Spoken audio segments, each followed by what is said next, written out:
ኦሉሴጉን ኦባሳንጆ መቀሌን ሲረግጡ በትግራይ መጠነ ሰፊ የአየር ድብደባ ዳግም ተፈጸመ። የኢትዮጵያ አየር ኃይል የህወሓት ወታደራዊ ካምፖችና የጦር መሳሪያዎች ላይ ያነጣጠረ ከባድ የአየር ድብደባ መፈጸሙን ቀጥሎበታል።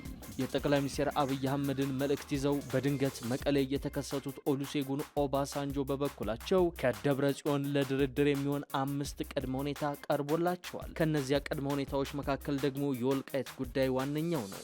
ዝርዝር የምናስደምጣችሁ ቀዳሚው ዘገባችን ይሆናል። ዘመነ ካሴ የፋኖ ህጋዊ መሪ አይደለም ሲል አቶ እስክንድር ነጋ ወነጀለ። ተገድሏል በሚል የሐሰት ዜና ሲሰራጭበት የከረመው አቶ እስክንድር ነጋ በትላንትናው ዕለት በጀርመን ድምጽ በኩል ብቅ ብሏል። በዚያም አነጋጋሪ ጉዳዮችን ያነሳ ሲሆን እንደ ፖለቲከኛው ጀዋር መሐመድ ሁሉ ጽምዶን ተቃውሟል። ጽምዶ ጸረ አማራ ነውም ብሏል። ከዚህ በተጨማሪም አሁን ያለው የፋኖ አመራር ህጋዊ መሰረት የለውም በማለትም አጣጥሏል። ታዳምጡ ታላችሁ። የቀድሞ የአማራ ክልል ርዕሰ መስተዳደር እንዲሁም የቀድሞ የኢትዮጵያ ውጭ ጉዳይ ሚኒስቴር የሆኑት አቶ ገዱ አንዳርጋቸውን በሚመለከት በማህበራዊ ሚዲያ የተሰራጨው ቪዲዮ እያነጋገረ ይገኛል። አቶ ገዱ በአሜሪካ የፓርኪንግ ስራ ሲሰሩ የሚያሳየው ቪዲዮ ትኩረትን ስቧል። ይህንን ተከትሎ ታዲያ በርካታ ፖለቲከኞች አስተያየታቸውን እየሰጡበት ነው። ሌላኛው ዘገባችን ነው። አሜሪካ በኢራን ላይ የኢኮኖሚ ማዕቀብ ጥላለች። ይህ ማዕቀብ ኢራንን ያሽመደምዳል የሚል ተስፋ በነጩ ቤተ መንግስት ነግሷል። ኢራን በበኩሏ ለአሜሪካ ኢኮኖሚያዊ ማዕቀብ ሙሉ በሙሉ በተጠንቀቅ ሆኛለሁ ስትል ተደምጣለች። የከበረ ሰላምታችን በያላችሁበት የዓለም ዳርቻ የደረሳችሁ የተወደዳችሁ የአንድ አፍታ ሚዲያ ቤተሰቦች ለአሁን የያዝናቸውን መረጃዎች አጠናቅረን መተናል። እንደተለመደው ቪዲዮ ላይክ አድርጋችሁ በመጀመር አብራችሁን እንድትዘልቁ ግብዣችን ነው። ወደ ዝርዝር ዘገባዎቹ እናምራ። በ1.9 ሚሊዮን ብር ሙሉ ክፍያ በመሃል መርካቶ ተክለ ሃይማኖት የሱቅ ባለቤት ይሁኑ። በአንድ ዓመት ውስጥ የምናስረክባቸው G+5 ዘመናዊ ሞል በተለያየ ካሬ አማራጭ ከ640 ሺህ ብር ቅድመ ክፍያ ወይም በሙሉ ክፍያ 1 ካሬ በ2.2 ሚሊዮን ብር፣ 16 ካሬ በ3.5 ሚሊዮን ብር፣ 22 ካሬ በ4.4 ሚሊዮን ብር፣ 32 ካሬ በ6.4 ሚሊዮን ብር በኔት ኤሪያ ያለምንም ዋጋ ጭማሪ ወይም በፊክስድ ፕራይስ እና በፉል ፊኒሽ የምናስረክባቸው ሲሆን ቀድሞ ለሚመጡ ለ10 ደንበኞች እስከ 20% የሚደርስ ልዩ ቅናሽ አዘጋጅተናል። የዚህ ድል ተጠቃሚ ለመሆን ፈጥነው ከታች ባለው በድርጅቱ ስልክ ቁጥር ይደውሉ። ሜሪት ፕሮፐርቲስ። ኦሉሴጉን ኦባሳንጆ መቀሌን ሲረግጡ በትግራይ መጠነ ሰፊ የአየር ድብደባ ተፈጸመ።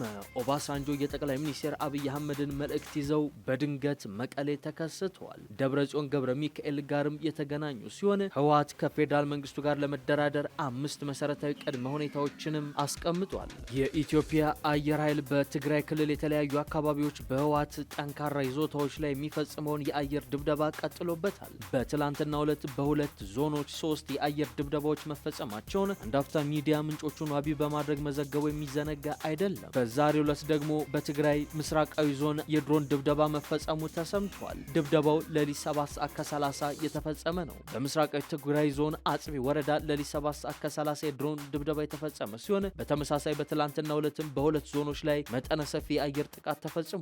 የድሮን ጥቃቱ ከወረዳው ዋና ከተማ እንዳባጽማ ዙሪያ በሚገኘው የሱር ኮንስትራክሽን ግቢ ውስጥ እንደተፈጸመ የመረጃ ምንጮች ገልጸዋል። በተከታታይ የድሮን ጥቃት ወጀብ ወደ መቀሌ ያመሩት ኦሉሴጉን ኦባሳንጆ ታዲያ ከደብረ ጽዮን ጋር ስለመምከራቸው ተዘግቧል። ኦባሳንጆ በድንገት መቀሌ መገኘታቸውን ህወሓት የገለጸ ሲሆን ከፌዴራል መንግስት ጋር ለመደራደርም ቅድመ ሁኔታዎችን አስቀምጧል። ቅድመ ሁኔታዎቹ የኢኮኖሚ ማዕቀብና እገዳን ማንሳት፣ ወታደራዊ ከበባን ማቆምና የተፈጠረውን ውጥረት ማርገብ፣ የትግራይ ሉዓላዊ ግዛት ወደ ነበረበት መመለስ፣ የተፈናቀሉ ሰዎችን ደህንነታቸውና ክብራቸውን በጠበቀ መንገድ መመለስና የህወሓትን ፖለቲካዊና ህጋዊ ማንነትን መመለስ የሚሉት ናቸው። በተከታታይ የድሮን ጥቃቶችን እየፈጸመ የሚገኘው የፌዴራል መንግስት ቅድመ ሁኔታዎቹን ይቀበላሉ የሚለው ጉዳይ ቀጣውን የድርድር ሁኔታ የሚወስን ነው። በመንግስት በኩል ህወሓትን በድሮን ጥቃት ለማዳከም አልሞ እየሰራ ነው። በቀድሞ የናይጄሪያ ፕሬዝዳንትና በዶክተር ደብረጽዮን መካከል የተደረገው ውይይት በ4 ኪሎና በመቀሌ መካከል የተፈጠረውን ውጥረት ማርገብ ላይ ያተኮረ ሳይሆን እንዳልቀረ ተገልጿል።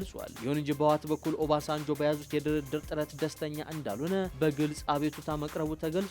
በድንገት መቀሌ የተገኙት ኦሉሴጉን ኦባሳንጆ ከዚህ ቀደም በተደረገው ውይይት መሰረት ትርጉም ያለው ክትትልና ቁጥጥር ማድረግ አልቻሉም በሚል በህወሓት ተወቅሷል። ደብረጽዮን በኦባሳንጆ ላይ ባቀረቡት ወቀሳ ሁኔታው ወደ ከፋው ውጥረት ማምራቱን ገልጸዋል። ከፋኖ ታጣቂ ኃይል አመራሮች መካከል አንዱ የሆኑት አቶ እስክንድር ነጋ በጀርመን ድምፅ በትላንትናው ዕለት ቀርበው የሰጡት ቃለ መጠይቅ እያነጋገረ ነው። እስክንድር ጽምዶን የተቃወመ ሲሆን በተደጋጋሚ የግድያ ሙከራ እንደተደረገበትም ይፋ አድርጓል። ይህን ተከትሎ ታዲያ አቶ ዘመነ ካሴ የሚመራው አፋብን የተሰኘው የፋኖ ድርጅት በበኩሉ እስክንድር የሰጠውን መግለጫ በመቃወም ማስጠንቀቂያ አዘል መግለጫን ወዲያውኑ አሰራጭ። እስክንድር ከጀርመን ድምፅ ጋር ባደረገው ቃለ መጠይቅ አለሁኝ አልሞትኩም፣ ከበርካታ የግድያ ሙከራዎች ግን አምልጫለሁ ሲል ተደምጧል። በተደጋጋሚ ከተሰነዘሩ በርካታ የግድያ ሙከራዎች ማምለጡን ይገልጽና የግድያ ሙከራዎቹ ከመንግስት ወገን ብቻ የተሰነዘሩ እንዳልሆኑም አረጋግጧል። ከአንድም ሁለት ጊዜ የፋኖ አደረጃጀቶችን በተናጠል ፈጥሮ የከሸፈበት እስክንድር የነዘመነ ካሴን የፋኖ አመራር ላይ ብርቱ ጥያቄንና ትችትንም አንስቷል። በተደጋጋሚ በተናጠል ያቋቋማቸው የፋኖ አደረጃጀቶች ከስመው ተራ አባል ከሆነ በኋላ አሁን ባለው የፋኖ አመራር ላይ ያነሳው ብርቱ ተቃውሞ እንደ ባልደረቦቹ እንደ ማስረሻ ሰጤ እጅ ሰጥቶ ወደ መንግስት ሊገባ ነው ወይ የሚል ጥያቄዎችንም በማህበራዊ ድረገጽ ላይ አስነስቷል። እስክንድር በዚህ ቃለ መጠይቁ አሁን ያለውን የአማራ ፋኖ ብሔራዊ ንቅናቄ አመራር ህጋዊ መሰረት የሌለው በማለትም ወንጅሏል። በተለይ ፋኖ ከሌሎች ታጣቂ ኃይሎች ጋር እየፈጠረ ስላለው ጥምረት ወይንም ጽምዶ ጸረ አማራና ጸረ ኢትዮጵያ ነው ሲል ነው የጠራው። ስለ ጽምዶ ጥምረት ተጠይቆ ምላሽ የሰጠው እስክንድር የጥምረቱ ዋነኛ መለያ ጸረ አማራነቱ ነው ይላል። ይህ እኛ ብቻ የምንለው ሳይሆን መላው ዓለምም ቢሆን እነዚህን ኃይሎች የሚያውቃቸው በጸረ አማራ ባህሪያቸው ነው ሲል አጽንኦት ሰጥቷል። ይቀጥልናም ጥምረቱን መሰረተ የተባለው የነዘመነ ካሴን አመራር በህጋዊ መንገድ ያልተመረጠ በመሆኑ አጠቃላይ ሂደቱና አመራሩ ህገወጥ ነው ሲል ኮንኗል። የአፋብን አመራርነቱን በራሱ ፍቃድ ለቆ ተራ አባል ሆኛለሁ የሚለው እስክንድር የፋኖ አባል ሳያውቀው የሚደረግ ትብብርን አንቀበልም ብሏል። እስክንድር የተቃወመው ጥምረት ዋና ምንጩ የኤርትራው ሻዕቢያና ህወሓት ሲሆኑ ራሱ እስክንድር ከዚህ ቀደም በፈጠረው ፋኖ አደረጃጀት ከሻዕቢያ ጋር በግልጽ ሲሰራ እንደነበር ግን ይታወቃል። ከአማራ ህዝባዊ ግንባር እስከ አማራ ፋኖ ህዝባዊ ድርጅት አፋሕድ ፈጥሮ የከሰመበት እስክንድር በወቅቱ ከሻዕቢያ ጋር እየሰራ መሆኑን የሚያረጋግጥ የድምጽ ቅጅ እንደወጣበት ይታወሳል። በወቅቱ በወጣ መረጃ እስክንድር የሚመራው አፋሕድ የተሰኘው የፋኖ አደረጃጀት በኤርትራ ወታደራዊ ቤዝና ዋና መስሪያ ቤት ማቋቋሙ ጭምር ሲገለጽ ነበር። እስክንድር ይዞት ብቅ ያለው ተቃውሞ የፋኖን አመራርና የውስጥ አንድነት ዳግም የመሰንጠቅ አደጋ ውስጥ እየከተተ ሆኗል። በፋኖ አመራሮች በፋኖ ታጣቂዎችና ደጋፊዎች በኩልም ካሁኑ ክፍፍልን ፈጥሯል። ከአዲስ አበባ ባላደራነት ወደ ፋኖ ትጥቅ ትግል ገብቶ ላለፉት 3 ዓመታት የራሱን አደረጃጀት ፈጥሮ ሲንቀሳቀስ የቆየው አቶ እስክንድር ሌላ አደረጃጀት ለመፍጠር ወይም ከትጥቅ ትግል ለመውጣት እያኮበኮበ ነው የሚል መረጃም ወጥቷል። ከእስክንድር ጋር የፋኖ አደረጃጀት መስርተው ሲንቀሳቀሱ የነበሩት እነ ኮሎኔል ፈንታውን ሟቤ፣ ማስረሻ ሰጤ፣ እያሱ አባተና ሌሎችም ከመንግስት ጋር ተደራድረናል ብለው መግባታቸው ይታወቃል። እነ ማስረሻ ሰጤ ወደ መንግስት ለመግባት ተጠቅሞታል የሚባለውን የነዘመነ ካሴን መስመር መቃወም የተከተለው እስክንድርም እጅ ሰጥቶ ወደ መንግስት ሊገባ ይችላል የሚሉ መረጃዎች እየወጡ ነው።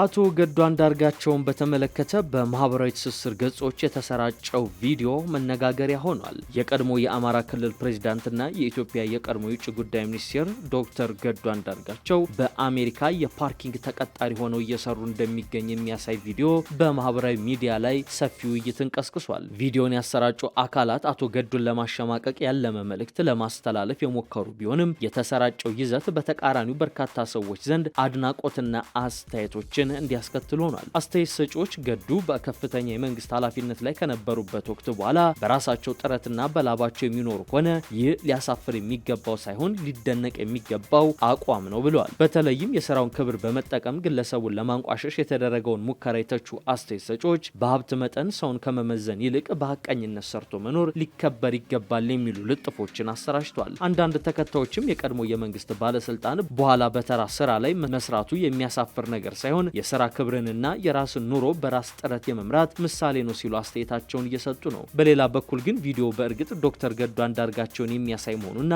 በቪዲዮ የተጠቀሰው የሥራ መረጃ ትክክለኛነት ከታመነ ምንጭ እስካልተረጋገጠ ድረስ ጥያቄው በጥንቃቄ መታየት እንዳለበት ይገልጻሉ። ቢሆንም የተፈጠረው ውይይት ከግለሰቡ በላይ የሥራ ክብር፣ የባለስልጣናት ከስልጣን በኋላ ያላቸው ኑሮና ሰዎችን በስራቸው መመዘን የሚገባው መስፈርት ላይ ሰፊ ክርክርን እንዲነሳ አድርጓል። በተሰራጨው ቪዲዮ አቶ ገዱ ገዱን አድንቀው አስተያየት ከሰጡ በርካታ ፖለቲከኞች መካከል ጀዋር መሐመድ አንዱ ነው። ጀዋር በጉዳዩ ላይ በሰጡ አጭር አስተያየት የብልጽግና ደሴት ሰዎች ገዱ አንዳርጋቸው እንደነሱ ህዝብ እየገደለና እየዘረፈ ከመኖር ይልቅ በጉልበቱ ጥሮ ግሮ መኖርን መምረጡ የሚያሸማቀቅ መስሏቸው ነው ቪዲዮን የለጠፉት የሚል ክስን አሰምቷል። የኢዜማ ከፍተኛ አመራር አቶ ግርማ ሰይፉ በበኩላቸው የመንግስት ጭፍን ደጋፊ የሚባሉ ሰዎች ገዱን ለማሸማቀቅ ሞክረዋል ብለዋል። አቶ ግርማ በጉዳዩ ላይ በሰጡት አስተያየት ገዱ የያዙትን ገዢውን ብልጽግናን የመታገል አቋም ትተው ወደ ኢትዮጵያ ቢመለሱ ይሻላቸዋል የሚል አስተያየትንም አስከትለዋል። በመጨረሻም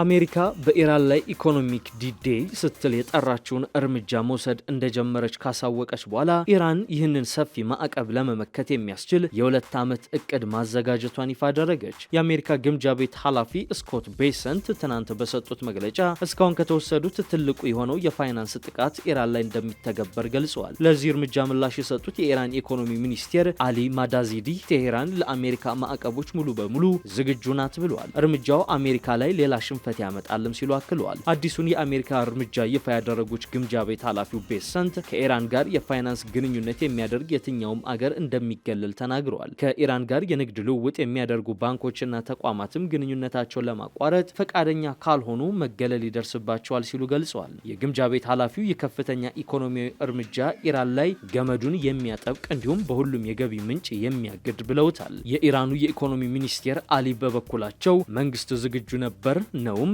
እነዚህን ክስተቶች ለማስተናገድም የ2 ዓመት እቅድ አለው ሲሉ ለአገሪቱ መንግስት ቴሌቪዥን ጣቢያ ገልጸዋል። ኢራን እነዚህ እቅዶች ለመተግበር ረጅም ጊዜ ስትጠብቅ እንደነበርም አክለዋል። እኛም የራሳችን መሳሪያዎች አሉን፣ ጨዋታውን እንዴት እንደምንጫወተው እናውቃለን፣ እናሳያቸዋለን ያሉት አሜሪካ ኢኮኖሚያዊ እርምጃ የሚመሰረተው በኢራን የንግድ አጋሮች ላይ በመሆኑ ውጤታማ የመሆኑ ጉዳይ ጥያቄ እንደሚነሳበት የምጣኔ ሀብት ባለሙያዎች ገልጸዋል። የኢራን ከፍተኛ ነዳጅ ገዢ የሆነችው ቻይና ከዚህ ቀደም አሜሪካ የጣለቻቸውን ማዕቀቦች ችላ በማለት ከቴሄራን ጋር የንግድ ግንኙነቷን ቀጥላ ነበር። በሌላ በኩል ሌላኛዋ የኢራን አጋር የሆነችው የተባበሩት አረብ ኤምሬቶች ከሀገሪቱ ጋር ያላትን ሁሉንም የፋይናንስ ግንኙነት እንደምታቋርጥ ባለፈው ሳምንት አሳውቃለች። አሜሪካ እርምጃዋን ይፋ ካደረገች ከሰዓታት በኋላ ኢራን ከሌሎች አገራት ጋር የንግድ ግንኙነት ይቀጥላል የሚል መተማመን እንዳላት ገልጻለች። የኢኮኖሚ ሚኒስቴሩ ቻይናም ሆነች ሩሲያ የአሜሪካን እርምጃ እንደማይቀበሉ እንዲሁም ሌሎች ሀገራትም ይቃወማሉ ብለው እንደሚጠብቁ ነው የገለጹት። ቻይና ህገወጥ የተናጠል ማዕቀብ ስትል የጠራችውን የአሜሪካን እርምጃ በጽኑ ተቃውማለች። የውጭ ጉዳይ ሚኒስቴር ቃል አቀባዩ ሊንጂያንግ ኢኮኖሚያዊ ታክቲኮች ችግሮችን እንደማይፈቱና ቤጂንግ የራሷን ፍላጎት እንደምታስጠብቅ ተናግረዋል። የተወደዳችሁ የአንድ አፍታ ሚዲያ ቤተሰቦች ለአሁን ያዝናቸው መረጃዎች እነዚህን ይመስሉ ነበር። አብራችሁን ስለቆያችሁ እናመሰግናለን። መልካም ቀን።